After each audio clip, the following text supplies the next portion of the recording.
Di dunia ini banyak sekali nama dewa-dewi yang sering kita dengar, baik dari buku, film, internet, dan lain-lain. Di antara banyaknya nama dewa-dewi, kalian pasti tahu dengan dewa Anubis. Nama-nama dewa seperti Poseidon, Zeus, dan Ares mungkin sudah pernah Anda dengar sebelumnya. Beberapa orang mungkin tidak pernah mendengar nama Anubis. Dewa kepercayaan Mesir ini dianggap sebagai dewa kematian dan mempunyai kepala seperti serigala dan tubuh seperti manusia. Dewa Anubis sering diperlihatkan dalam seni Mesir kuno dan Yunani. Pada abad ke-7 sebelum Masehi, Anubis sering dipanggil Ampu atau Inpu yang berarti anak kerajaan. Dewa Anubis juga merupakan dewa yang mempunyai banyak nama, di antaranya Tuan Tanah Suci, Anjing Menelan Jutaan, dan Penguasa 9 Busur.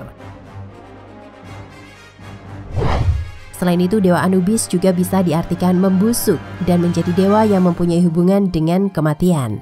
Anubis berbeda dengan dewa lain yang mempunyai berbagai macam kekuatan. Dewa Anubis sering dikaitkan dengan kematian dan dikenal sebagai penimbang hati. Dengan kata lain, saat seorang meninggal dunia, maka Anubis akan muncul dan mengantarkan orang tersebut sampai ke akhirat. Ceritanya, sebelum sampai ke akhirat, setiap orang harus ditimbang jiwanya terlebih dahulu. Jika hatinya ringan dan mempunyai sedikit dosa, maka dia akan diantar ke akhirat.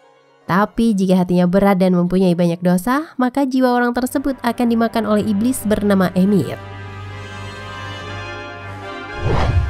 Selain berperan dalam kematian, Anubis juga dewa yang memiliki banyak perang. Seperti pada dinasti awal tahun 3100 hingga 2890 sebelum Masehi, Anubis digambarkan sebagai penjaga kuburan dan seorang pembalsem.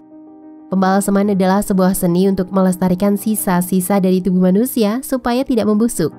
Pada tahun 2055 hingga 1650 sebelum Masehi, Anubis digantikan oleh seorang bernama Osiris yang berperan dalam alam kematian.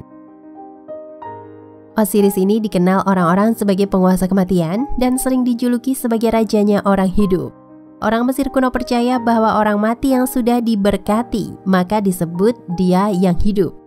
Pada dewa tanaman, Osiris dikenal mempunyai wajah berwarna hijau seperti sungai Nil, yang berarti panen yang baik. Dewa Anubis digambarkan dengan warna hitam karena melambangkan regenerasi dari tanah sungai Nil dan perubahan warna mayat setelah proses balsem.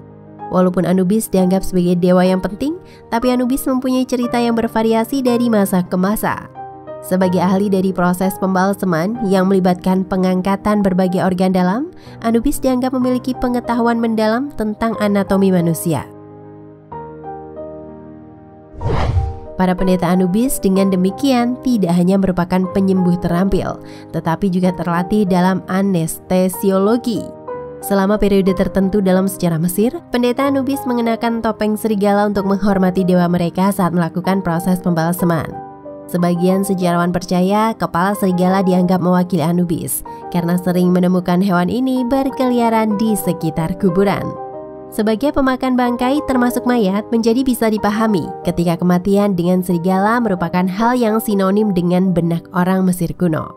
Beberapa ahli menyatakan bahwa makam awal orang Mesir dibangun tidak hanya untuk menghormati para penguasa yang sudah meninggal, tetapi juga untuk menjaga tubuh mereka dari kerusakan akibat binatang liar.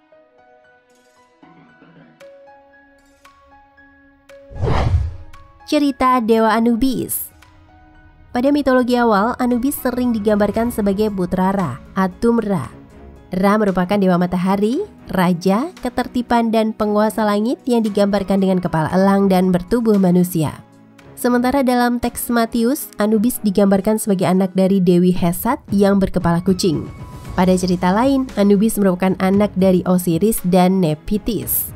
Walaupun asal-usul dewa ini begitu misterius, tetapi Anubis sering dikaitkan dengan dewa-dewa lain.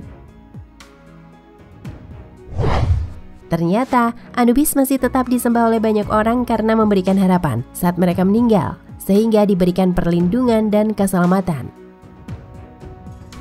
Pusat pemujaan Anubis sampai sekarang masih ada dan berpusat di bagian Mesir Hulu. Walaupun sudah ribuan tahun, Anubis mulai dikenal banyak orang di abad ke-20 ini. Cerita Anubis sering dijadikan film, video game, dan buku.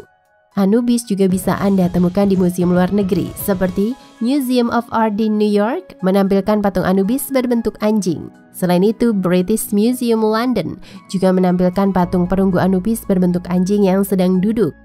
Dan di Museum Vatikan terdapat patung Hermanubis. Anubis sudah ribuan tahun, tetapi cerita dari Anubis ini masih diminati banyak orang karena menarik.